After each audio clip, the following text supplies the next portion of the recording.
I'm more than happy to be the harbinger for other people to be able to find solutions to this kind of terrible situation that people get into.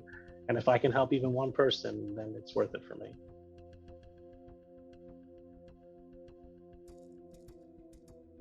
The place had been vacant for probably about 6 months as we cleaned it up and, put on a new roof, and we fixing it up, getting it ready to sell. We actually had a contract to sell the property. We were in contract probably about 17 days since the last time I was there, maybe 18 days. I came back and the lockbox was gone. So I thought maybe the workers had taken it off, or, who knows. I walked to the back of the house where I thought maybe the lockbox, they put it on the back door, and I noticed shades on the windows. We didn't have shades on the windows because they were doing work. And I heard dogs barking on the inside of the house. And I didn't know what to think. So I called the police. The police asked me what was going on. I gave them the situation. They came to the house, and there was nobody there in the house. And I told them what happened, and they said, well, go get the keys, because I had keys for the back door. They said, go get the keys and, then call us back. So I went home. I got the other set of keys for the back door, and I came with my workers because, who knows what's there. And we opened up the back door, and we found, looks like somebody had put stuff in the house, like they were hanging out there. So nobody was there. I took everything out. I emptied out the house. I replaced the locks, and I closed up the house. We're about to leave, and I get jumped by this woman and these two they were teenage boys, but they were quite large. And they start pushing us around, me and my workers, and screaming, yelling. I have no idea who these people are. And I realized that obviously these must be the people who are squatting. So I tell the lady, I said, look, I don't know who you are, but we're going to figure this out really quickly. I'm the owner of this house, and you're obviously trespassing my property, and you need to leave.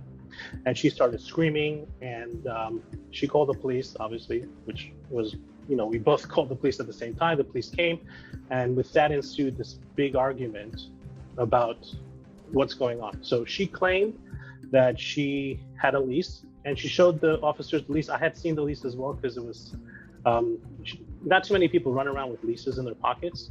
She had it in her pocket. She didn't have the keys to the house with her. She didn't have her driver's license with her. She had nothing with her but the lease she had.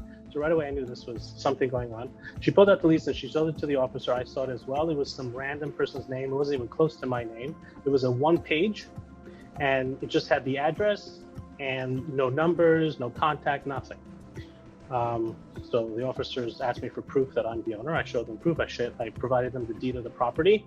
And he asked me, do I know this woman? I said, never met her, don't know her. And I said, she's trespassing, and I want her to leave. And the officers, it took them about an hour and a half. They're on the phone back and forth with their supervisors. And basically the officers tell me that I'm impeding their investigation. I need to empty all the belongings from the van that I had brought with me. And I have to give her the keys to my house and let her move back in. And I have to turn the power and water back on. So at this point, I hired an attorney, and they gave me the whole rundown, how long it's going to take, and and the cost. So I had to put down a retainer of $1,000 just for the fees and just to getting started. And I started doing my own research, because as a real estate investor, I have access to a lot of background checks and things of that nature. So I started researching her. She had 7 prior evictions, and as I was reading the evictions report, the very last one, which was less than a year before, there was a phone number to the previous landlord. So I actually called the previous landlord to see, who's this woman, what's going on here. And I called him up. I said, I know this is really strange, but I have this squatter and this is her name. Are you familiar with her? And the first thing he said to me, he was, oh no, she's a bad woman. I'm like, boy, what's going on? She was there for like a month, and she started breaking all the rules. You weren't allowed to have dogs in the house. There were other things. And so basically he said, look, you're breaking the contract. You got to leave.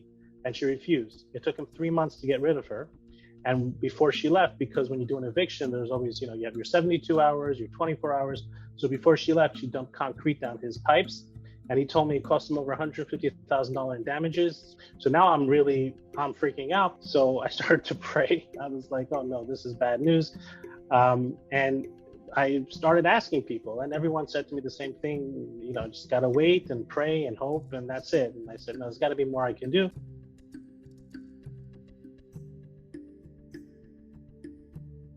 I was talking to a friend of mine, and he actually blessed me. He said to me, Sam, you're gonna see miracles are gonna happen to you, and this is all gonna be for good. I said, okay, look, I'll take whatever I can get. And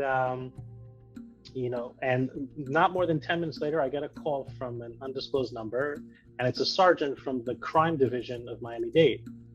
And I'm like, yes, can I help you? And he says, I heard you're having a problem.